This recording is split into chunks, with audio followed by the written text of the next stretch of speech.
Hey y'all, it's your girl Danielle Hall, aka Passion The Lioness. Today we are going to be talking about finding your true self.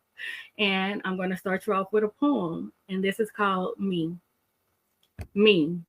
Who am I? I don't even know me. I used to know me. Now I'm acting unusual and slowly. Like the rain, here it goes again. All the pain is making me go insane. See, I've been waiting on another to complete me. What I have to find is in my heart very deeply. I don't think I could take another to leave. I just need someone to believe. See me. My love never cost it. But people lies always bought them. You see me? I'm a cute, fine, breezy. But people don't see me. They see someone I try to be. Me. Who is that? I have to reverse my mind like a Cadillac sitting way back sipping on a drink. Hold up. I still gotta think. Cause even though I'm throwed, I still don't know me. So I go to the past, I have a couple of laughs, crowd waste time, think about my old crimes. I face my fears and drop some tears, and once I do that, that's when I find me. And all my family and friends will see that Danielle is the real person I want to be. Like Muhammad Ali, I fly like a butterfly and I sting like a bee. I'm just so happy that I found me. All right, so if y'all like that, y'all can give me some hearts, a thumbs up. Like I said, we're talking about finding your true self today. So without further ado, I'm going to introduce you to Miss Delashawn Bordeaux. Hi everyone, I'm back. Surprise! Hey, Miss Delashawn, how you doing today? I'm good. How are you? I'm pretty good, pretty good. The devil thought he had us, but it was delayed, not denied. So you know we coming with Not the fire denied. today. Somebody must need to hear this because we had a lot of issues trying to get here. Yes.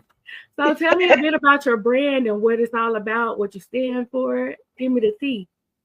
Yes, so I have a nonprofit for sexual assault survivors. The mission is to create a safe space for Black survivors, Black and Brown. I know it can be a stigma to be selective, but I help all survivors. However, we have to be real about the situation. We've always been silenced. We've never had a safe space. We've never been educated on correct sexual education or what consent is. So somebody has to step up and do it. And that is me. I'm here to speak our truth. I'm here to help Black and Brown women share their stories and men. And I'm here to create a safe space and know that you have resources available to you. Yes, that's awesome because we definitely need it. I remember back in the days, and even still sometimes today, like we feel like, oh, I ain't crazy. I don't want to take no medicine because we don't want that on us, right? But it's nothing wrong with getting Hmm. help. It's nothing wrong with going to see a therapist. I just now started really getting into therapy because I need it. It's not okay just to suffer in silence. I remember I was about 18 and I tried to commit suicide. And I was in Trinity Springs, on the 10th floor. And there was this man, he was like, "You don't seem crazy. You just seem like you've been through some things. What do you like to do?" And I said, "Oh, I write poetry." He was like, "Let me hear something." You know how people be like, "Let me hear something." And so I did that poem, Me. He was like, "Baby girl, that's good. I really want you to do something with that." I was like, "Yeah, okay." He was like, "No, I really want you to do something with that." And so that's when I started doing open mic. So poetry is definitely therapy, and you got to find what works for you, whether it's doing arts, writing, talking Hmm. to a friend, therapist, whatever, but you got to get that positive outlet because of course, going through it in silence, it can lead to addiction. It can lead to so many other Yeah. things. So definitely it's definitely good that you have that outlet for others, especially the youth, because they are our future. Thank you for that. Let's start this off. I got a few questions for you. So the first one is going to be, what do you think is the most common barrier that prevents people from connecting with their authentic selves, and how can they overcome it? We don't connect with our authentic selves because of society.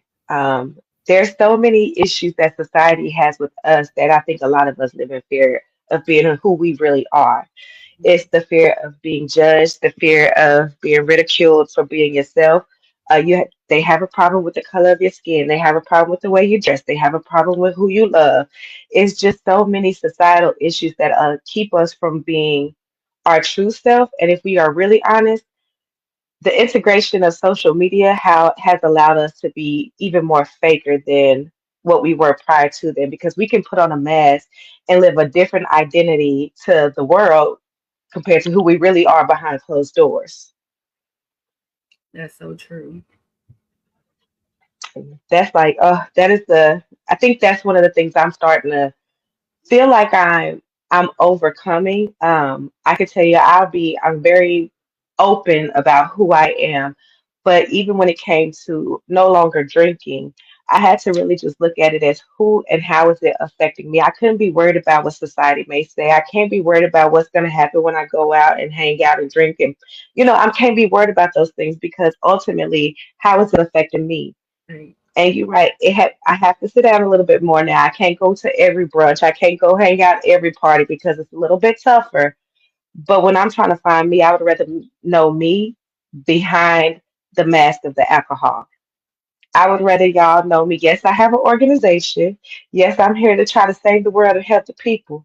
But I am 100% human. So that means I have my moments when I'm professional. I have my moments when I'm just straight a hot mess. I have my moments that if you try me, I might be like, oh, I want to do something about that. Yeah. But that's who I am. I'm clumsy. I'm goofy, overly friendly. And I've learned to say I'm okay with that. But that's okay. You live and be authentic with yourself, because I feel like once we try to hide ourselves, that's when it gets so complicated, because we got to figure out, it's like a chameleon, right? Like you try to fit in with each and Hmm. every person, and every time you're taking a little bit of yourself away each time, and it's like soon you ain't gonna recognize who you are at all. And I dealt with that a lot in my adolescence. Like, whoo, thank God for growth. A lot of us do, because growing up, we're taught to be who our parents tell us to be. And then Not it even really our takes parents, time for us. society, our peers are the main ones. Like, So, and you know what? All of it combines. You have your parents telling you who you need to be, so they're pouring a little bit of their seed into you. You have your friends telling you who you should be, and they're pouring a little bit of a seed into you. And then you have your coworkers or whoever else. Maybe as you get older and you're in high school and you're working, but they're telling you who you need to be. And over time, you really do get lost in the sauce. It's like, okay, I'm trying to be a little bit of this, a little bit of that, and then when you start realizing, we wonder why we're so much in conflict with ourselves. It's because we don't know what identity we're battling. We haven't really just sat and tried to figure out who we are and dealt with some of the things the trauma we've had, to understand that, hey, I am my own identity. In the midst of all this ugliness, I'm still beautiful and I'm still somebody. And that's like when we really start finding ourselves and being comfortable in who we are, no matter how ugly it is. what Celie say? I might be ugly, but I'm here. Y'all don't judge. I just watched that movie a few years ago. I feel like something there. Okay, so do you have any special questions for me? Yes, so I would ask you, how did you personally embark on the journey of discovering your true self, and what are some of the challenges you faced along the way? Ooh, I would say the most current one. It started when I was about 18, and I'm still dealing with it now with my diagnosis. It's hydradenitis suppurativa, and I didn't know how to incorporate that with myself because I was ashamed. A lot of people, they don't really know about it. It's like it grows in your sweat glands. So anywhere you sweat, you get these boils, whether it's up under your arms, your private areas. Some people get in boils in their heads. It's like in the summertime, it's our worst enemy. And so last year, between December and February, I had to get 7 surgeries within 2 months. Mm. I stayed in the hospital. And so I have all these wounds and scars. And so I was like, I don't even want to show my legs no more. But you have to live your life. You can't worry about what Hmm. nobody else say. Of course they're gonna look, but that's just a little extra to my sauce. So just you gotta be confident no matter what, because if not, like what kind of life is that? Like you just gonna be living up under a rock? Like, no, baby, I was meant to be seen. I'm a lioness. And my mom, she reminds me of that every day because I mean, people see me on the outside and they just feel like I'm the most confident person in the world, but it's totally opposite. Like I'm a really shy person. Like I stay to myself most of the time. If I'm out, I kind of Hmm. got to feel the vibe. I kind of got to feel the energy and then see, if fit in or not. I really struggle with acceptance a lot. And sometimes I still do. It may not seem like it, but who wants to be rejected? But Right. you got to learn that everything is not a personal attack. And I had to learn that a lot. I'm trying. I'm attempting to learn that. I take everything offensive because if you didn't mean to be offensive, then why did you say it? Like you knew what you were doing, and that's a struggle for me as well.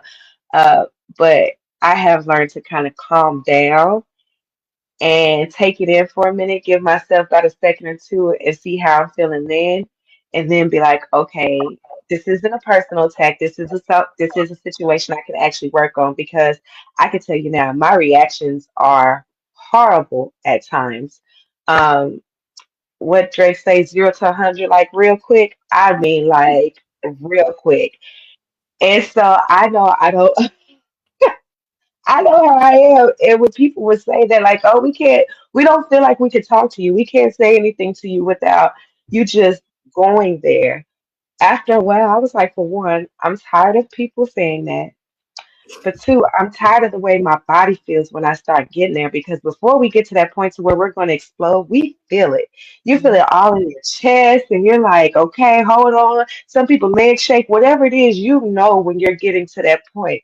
And so I started paying attention to that, and I was like, so what do I do when I feel that? Because I don't know how to actually let go of it. Like when I feel it, I'd be like, Hulk, let me let it out. And so after being told so many times, like, this is how you are, nobody wants to talk to you, I just had to go into a place of feeling uncomfortable. Once I got to that feeling of feeling everything in my chest because I didn't know how to calm it down, but being able to hold it in and then getting to a place to where I say I'm safe enough to where I can journal. Um, and by safe, I don't mean like I'm in a dangerous situation, but mentally I may be unstable at the moment and I have to work my way back to that safety and security in my mindset to not go off and just tear up everything.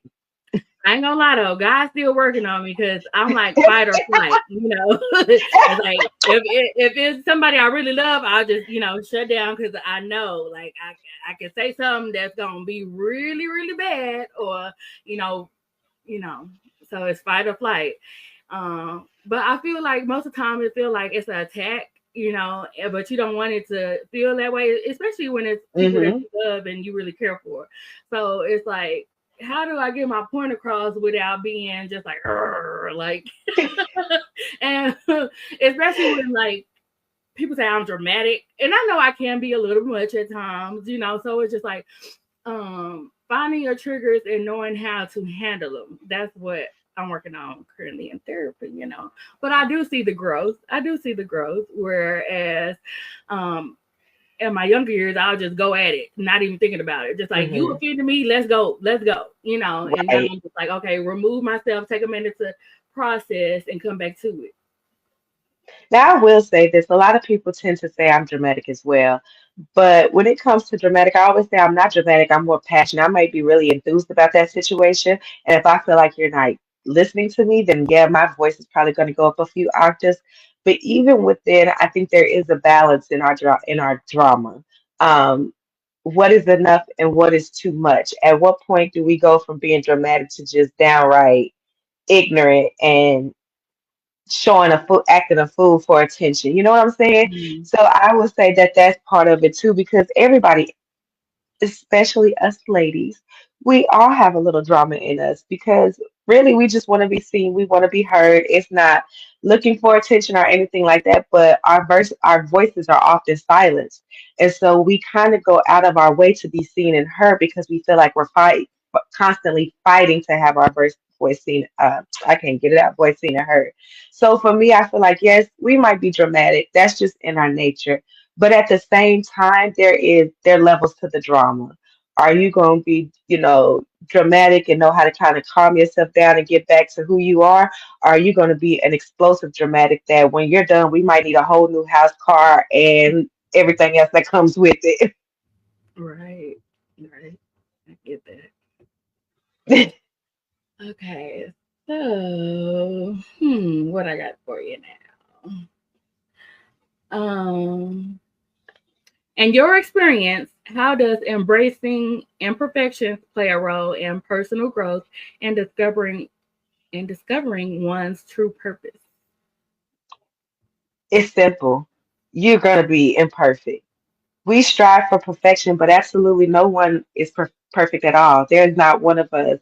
Even if we may strive to live a perfect life now, at some point you weren't perfect and you still have imperfections. You're not willing to just acknowledge it. So be willing to take your imperfections and turn them into lessons learned.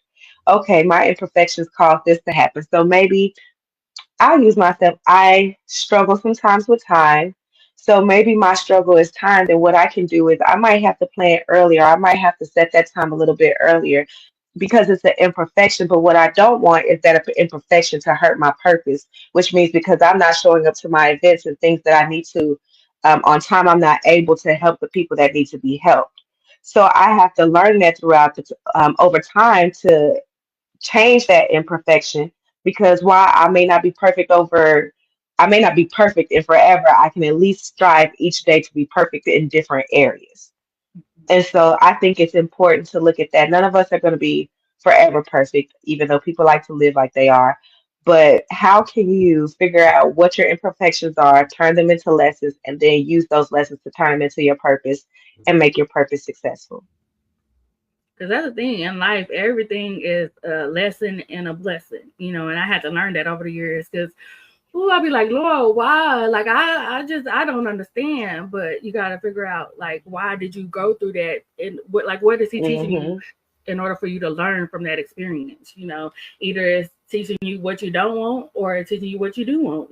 So take the good with the bad. And in life, if we pay attention, every situation is like that. Like either Mhm. it's gonna be good or bad, or you're gonna learn like whether your relationships, you keep dating and you learn what you like and you learn what you don't like. You take what you like and you take it to the next person. But if you don't like it, then you put your boundaries up and let the old person know it's no longer working. That is the same way when you go to therapy. It's like being in a relationship. You're gonna have to figure out the things that you don't like about your therapist. Maybe you don't like the way their responses are. Maybe you don't like that they text on their phone or write their notes while they're talking to you. So you have to be able to go and say, "Hey, I ain't really feeling it," but you know what I'm saying? Like just everything is it takes time and we have to learn from that time. One of my biggest lessons right now has been my finances, and each and every time I just want to give up. I keep saying, God, I can't deal with this. I feel like you put more on me than I could bear.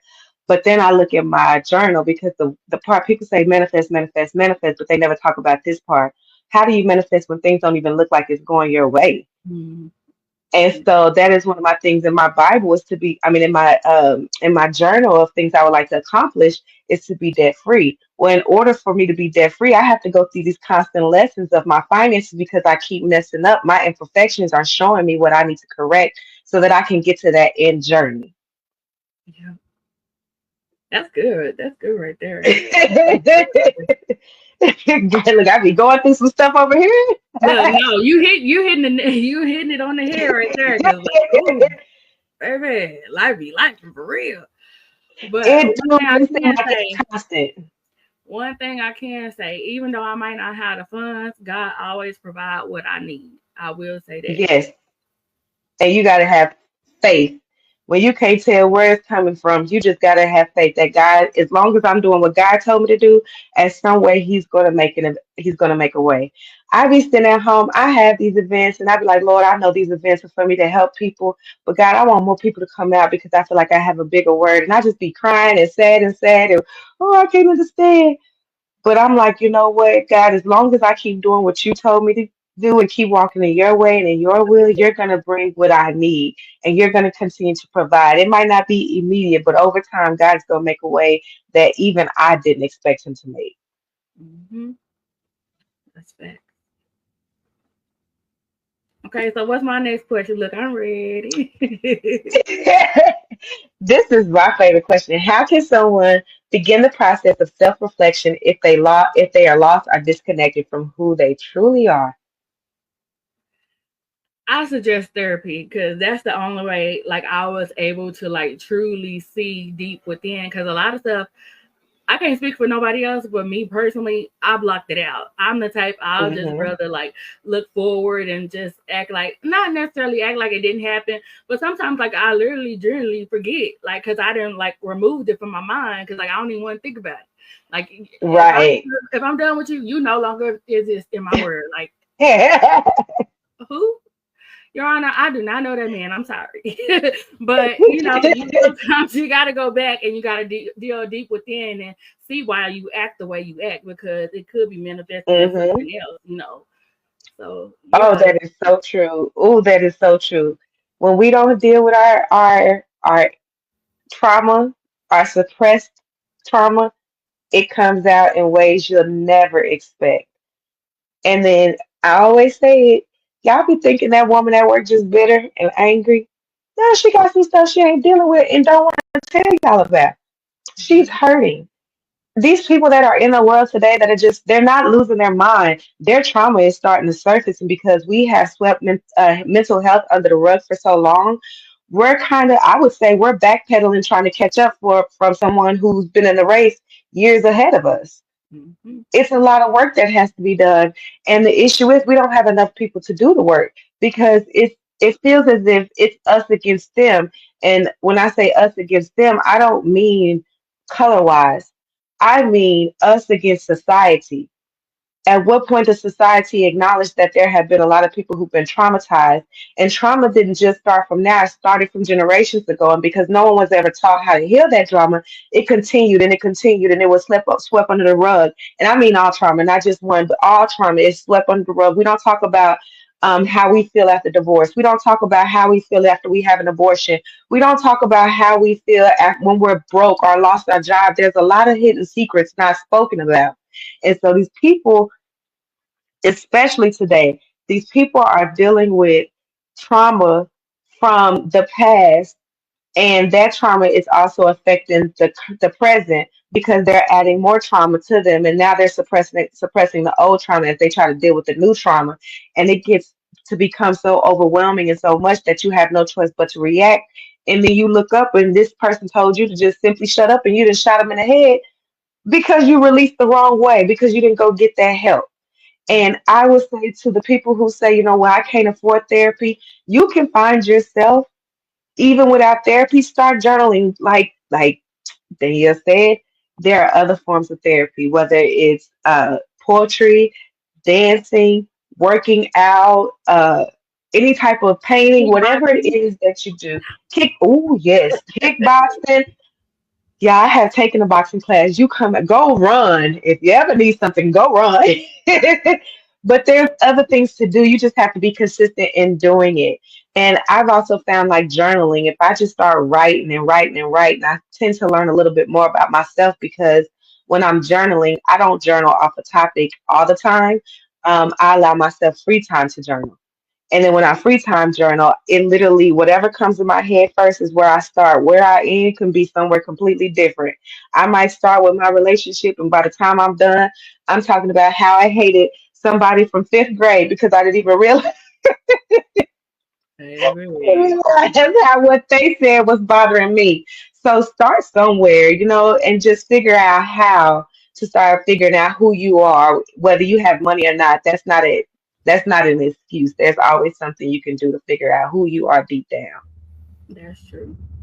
I ain't gonna lie though, even though I'm a writer, I have trouble staying consistent with journaling. And that's kind of why I stopped writing because I was so tired of being in that dark space writing the same sad stuff. That's why I started doing the modeling because it made me feel beautiful and, empowered. But then after the surgeries, I kind of felt like, I didn't feel that confidence no more. I kind of felt the Hmm. shame, and so that's when I got to the acting. So it's like levels to it, but I feel like at the Right. end of the day, they all tie in together. And God gave me these gifts for a reason, not just for myself, but to help other people. Like young girls, they look up to me, and even I say, going back to my poetry days, I started when I was like going into 19, I believe. And I was on stage, and this lady was like, it was an older lady. She was like, "You really inspired me." And I'm like, how inspire her? I ain't say it out loud, but I'm like, how inspire her? Like I'm like a teenager, but it don't matter the age. Like anybody can Hmm. inspire anyone. Shoot, these younger kids these days be inspiring me a lot. I'd be like, wow, like especially with these new technology things and stuff, baby. I'm old. I'm old school. You gotta give Amy some time now. I gotta catch up. But yes, like it's really good at all ages. Don't knock yourself, for what you do because everybody is different. Just because you Hmm. can't do that specific thing, you could do something else that somebody else can't. So yeah. Always find out what you enjoy doing the most and do it. Here's a little hidden secret nobody knows about me because I don't do it for anybody. So, growing up, my grandfather is a cook, and my sister took on that gene. So, like, they're the amazing cooks. However, what nobody knows is that when I cook, I like to like really enjoy it, like to find recipes and see how it turns out. So even then, and I get frustrated if it doesn't come out right, but I've come to learn that I enjoy cooking. It kind of gives me a little bit of a relaxation. And my chef know that I was that person who grew up cooking, no, but I had a baby and I got a man. So I got to learn how to cook. And what I've come to find is that even learning how to cook is a way of like releasing some of that energy because I'm doing what I want to. I got the music going. I'm looking on Pinterest at the recipes, and I might be messing something up and I might be doing it right, but in that moment, I'm in a good mood, and that's all that matters. Right. But you can't tell me nothing. Look, okay, so what's your favorite dish to make? So I have come to love the Marry Me, all the Marry Me recipes. I've done the Marry Me chicken with the mashed potatoes. That is good. I'm doing the Marry Me pasta. And I think I love pasta a lot. I don't know why. I love maybe because it's easy, but Mm-hmm. I love pasta and I love like there's so many different ways to make Alfredo sauce. Y'all do not judge me, okay? But there are just so many different recipes for Alfredo sauce. Some people add a little hint of lemon in it. Some people add a little bit of cream cheese, and I tried a little bit of everything. So I enjoyed it. I made a loaded baked potato the other day with some steak bites and some Parmesan Alfredo sauce. Girl, See, now you speak my that language. was So what I'm hearing is at the next event, Delashawn is gonna be hooking up the good. food, the eateries. I Okay. don't think I'm there yet. Look, what I know if I really want to cook is if my papa and my sister try and they still alive, then we Oh, good. oh my goodness. But yeah, that's good though. I've been wanting to take some cooking classes. I wouldn't mind doing that too. I wouldn't mind and doing like a full date night, but I need somebody to teach me how to cook a lamb chop because that's exactly what I want. Yes. Okay, okay. We can see if we can make that happen. Okay, so we got maybe like one or two more questions. Okay. Um, okay. So can you share a moment when you truly felt in alignment with your true self and what was the key factor that helped you get there? Ooh. Ooh. Um, they come actually in spurts. And I think it's whenever I have people who come to me. Matter of fact, I had one the other day. I did a video, and the craziest thing I did this video just looking as crazy, and I was just saying something quick, like how I learned about hypersexuality. I mean, hypervigilance, and how it was connected to hypersexuality and being sexually assaulted for men. And I will say the amount of people who came to my inbox as men and were like, hey, I haven't said anything, but I've been a victim before. And, I never thought about it this way, but you're shedding light. Even just like things like that let me know that I'm in the right field because obviously there's conversations that need to be had that we haven't had. When I have random conversations with people and I'm talking about talking to them and I'm saying things and I find myself often saying, hey, don't think what I'm saying is mean, but don't nobody want your advice. Sometimes they just want you to ask them, what do you want them to do? It's situations like that because people are able to say, hey, I never thought about that. I always assume when somebody is coming to tell me something that they automatically want my advice versus just listening. So it's small things like that where you can hear the pieces connect in somebody's mind to share their story and say, I feel safe enough to share my story. Or when somebody had one mindset and they say, okay, now I hear from this perspective and I understand this. So now I can handle this situation based off what I know now versus the way I handled it in the past, because that's not how we handle these situations. especially in the line of work I do when dealing with survivors. There's just certain things I do. I don't ask why you didn't leave. No, you come, you tell me you're a victim. My first question is, what do you want to do? Because ultimately, I want to empower you to make the decision that's going to be best for you. And if anything goes wrong, I don't want to, and I hate to be as honest as I am, I don't want to feel bad for making the wrong choice based off what I felt was right versus what you felt was right. Right. And so it's moments like that that allow me to feel like, okay, I'm in my purpose. I'm doing what I'm supposed to do. Yes, the 5K is great.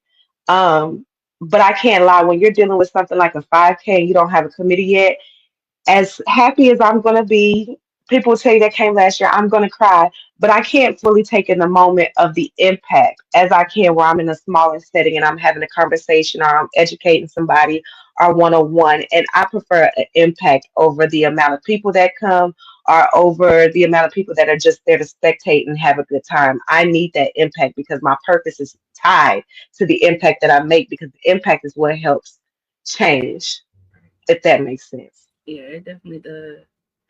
And I'm so excited. I'm excited for. I'm sorry, I just had some company come in. But I'm excited for your event, and I definitely believe in what is it? Is your business a non-profit organization? Yes, it's a nonprofit organization, and it is for sexual assault survivors. So my main goal, I enjoy, not to go off on a tangent. I always say that sexual assault was used to dehumanize the black woman and criminalize the black man. And the reason it's able to be done so easily is because of the lack of conversation we have about consent. As Mhm. I stated earlier with mental health, if you're not taught what it is, you don't know it's an issue.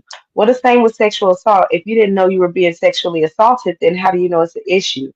How do you know that this is something you need to deal with? And we can say, well, how do you not know? Well, guess what? Every time I start a conversation and I have to speak, I say, hey, before we go on any further, please understand someone here may realize today that they have been victims of sexual assault once we start going over what consent is and what the definitions are. And I have to prepare them for whatever trauma or emotions or triggers that may arise at that time. So we are focused on educating about sexual assault so that we know what consent is. We know what resources are available to us, making sure we understand what it looks like to have a physical exam after being sexually assaulted, why they ask you to keep the evidence. Understanding that if you want somebody to come out there and sit with you because you've been sexually assaulted, and maybe you don't feel comfortable with the officer because he's doing his job, and unfortunately, their job is a little bit too tough to handle the sensitivity needed. And so maybe, just maybe, you need somebody to come sit with you. But the thing is, as Black women, we're not comfortable just having anybody because you may not understand my story. And because you don't have my trauma, I don't trust you enough to go that deep into what I've been through. Nor do I trust you enough to know that it won't be weaponized against me and you may use this to criminalize me in some form or fashion in the future. So the whole goal is to share and spread and bring education to consent, providing peer support groups so that you have a safe space with other people like you, and then having those conversations. A lot of people like to have lunch and learns, but at lunch you're trying to eat. You're not trying to really learn about nothing. So I'd rather see you after dark, and we'll have an uncomfortable conversation after dark, and we'll talk about everything we need to know when you're not thinking about what happened at that 8 to 5 when you almost had to slap Susie and go to HR. But that's the thing, though. Like you said, it's uncomfortable topics. Like, it happened to me. I was raped and beaten at the age of 8 to the age of 12. Oh, And what do you do in those situations where it's someone that you live with? And back in the day, it used to always happen, and it's kind of one of those things like you don't talk about it because it's like shame hmm in the family. And I don't think like my family really understood until like I just broke down crying like I'm not okay, like I can't be strong like y'all, like I'm the sensitive one, like I can't hmm keep holding this in, like I'm hurting, and not to say like I'm fully healed because I'm still, recovering from that, but I know that I'm getting better. I'm taking the time to overcome that. I still sometimes get paranoid. I haven't seen this man. hmm He got out of prison, but it's still that paranoia of, is he coming back? hmm And people be like, you safe, right? No, not really. Sometimes you don't feel that way. And just because um, it stopped with that person doesn't mean like. And a lot of people don't realize like you can be assaulted within your relationship as well. Woo.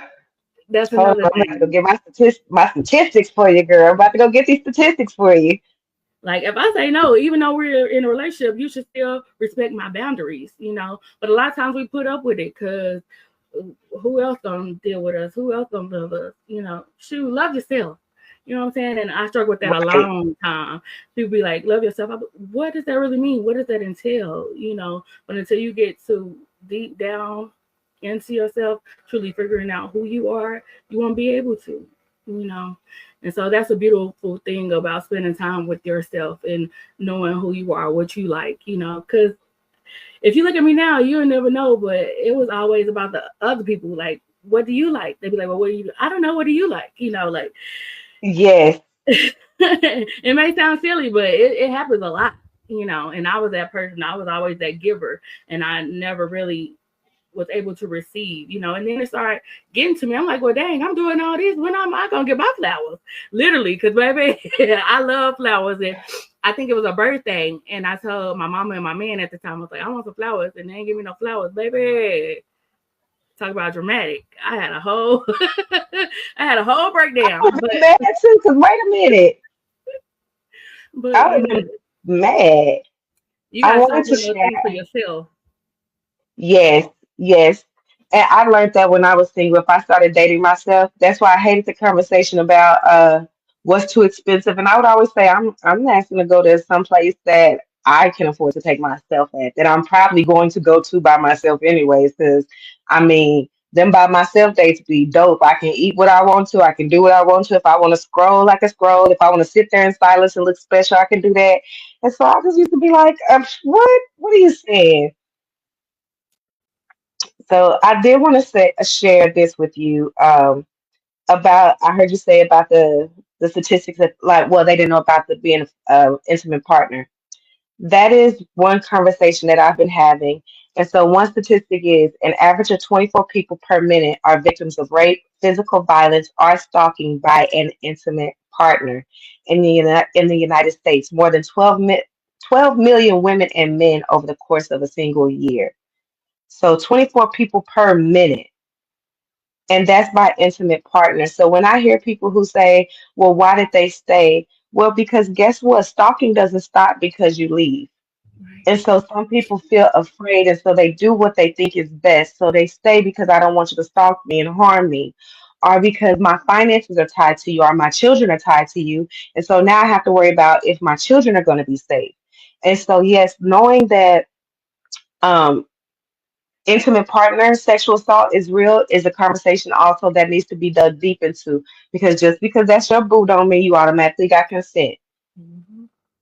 I have heard stories of women waking up with their husbands on top of them, and I'm like, that's still not consent because you were asleep. And one thing, you have to be conscious to give consent, and when you sleep you're not consent. It literally says we have addition definition. I mean, like an acronym we use called FRIES. I is for informed. If you're not informed, you did not give consent. If she couldn't say no, she couldn't say yes. And then another thing too is like I've had so many male friends that's been like raped or molested, and they feel like they don't have the opportunity to speak like we do because like it's frowned upon. Like people say they're gay or they Hmm. uh target their sexuality, when that has nothing to do with them. They were taken advantage of just like we were as girls and women. So I feel like it's definitely uh, important for them to have outlets just as much as we do. So, I agree. I definitely agree. And I think at some point we made it okay for women to speak. And in the process of making it okay for women, we silenced the men and made them the only predators. However, the truth be told, women are just as much predators as men. However, the reason it's not talked about is for a different situation than why we may not speak on it. We might speak on it for fear and silence, but because a lot of young men are taught that when you bag an older woman, it's some type of trophy or some type of, winning.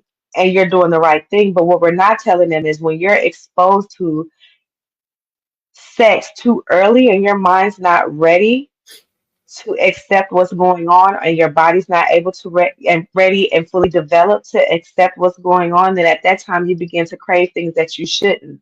And this is what I was talking about in the video. This is why people, especially sexual assault survivors, become so hypersexual, because my mind was open to something that it was not mentally prepared for. I wasn't developed enough. It wasn't mature enough to be in that mindset. However, I was taken advantage of.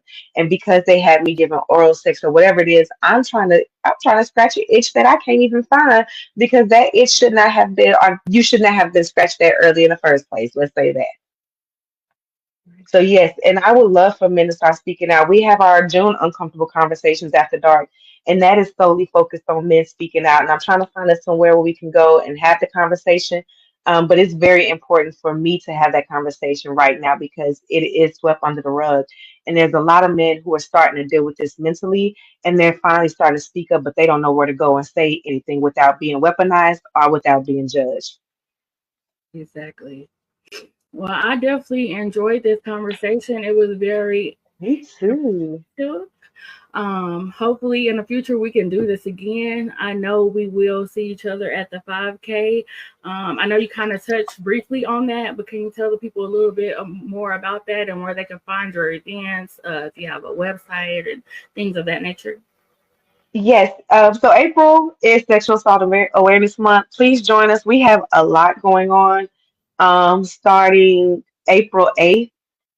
The deal is Sexual Assault Awareness Month is difficult because you're triggered, because there's so many people trying to bring awareness that you don't know which way it can be coming from. At least I can speak from my end. When you're in this work, you really see it everywhere and people posting about it. So before we even get to the point of being triggered, we're having a comedy show called It's Okay to Laugh.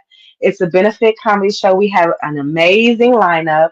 We have Husky for our host. So y'all make sure y'all check him out. We got Quincy Wells, which is a friend of yours in actress world. Hey, Hey, your we have brother. Miss we have Miss Lasagna Witt, and we have Mike Thompson, and then we have Miss Deja McKinney who's going to sing. So, like I said, everybody has something tough going on, whether it's sexual assault, domestic violence, the fact that we have a man who does not care about us as the president. It's a lot to deal with. So why not take a Tuesday to say, forget the job, to forget everything going out and come out and laugh? It's only $10. On April 12th, we're having our peer support group, which is free and will be downtown Arlington. I encourage all survivors to attend. It will be a confident and safe space, so no one will know, no one is able to share or release the information from there. We will have you sign paperwork that says you are not going to just be out here sharing other people's information. And then last but not least is my new baby, the Till and Tutu 5K. This is our second year. It's expected to be even better than it was before. We have vendors coming out. Some of our resource vendors include Planned Parenthood, um, hold on, ADE Recovery and Transitional Living. We have the Women's Center of Tarrant County, and then we have MD Suites and Tropic Like It's Hot for two of our regular vendors. So I would say definitely come out. We have Mr. T on the ones and twos to keep us hyped. But one of my favorite things we're bringing is like a Jeopardy style game to spread awareness for sexual assault. So we'll have prizes, but you'll actually be able to learn, get educated, and answer questions at the same time. So I'm excited about that. Y'all, please come out, start your teams, and come on out. Let's have a good time. Well, I'll be there. Um, Before we end, if anybody wants to follow me, you can follow me at Passion The Lioness, all social media platforms. You can also go to my website at www.passionthelioness.com. I have books. I'm always open to, share my stories, book me for an event, or just reach out just to, fellowship. But I enjoyed having you, Miss Delashawn Bordeaux, Thank and you I for having look me. forward to giving you a big old hug. I can't wait. I can't wait. I look forward to seeing you too. All right, well, you have a good night. You too. Bye bye.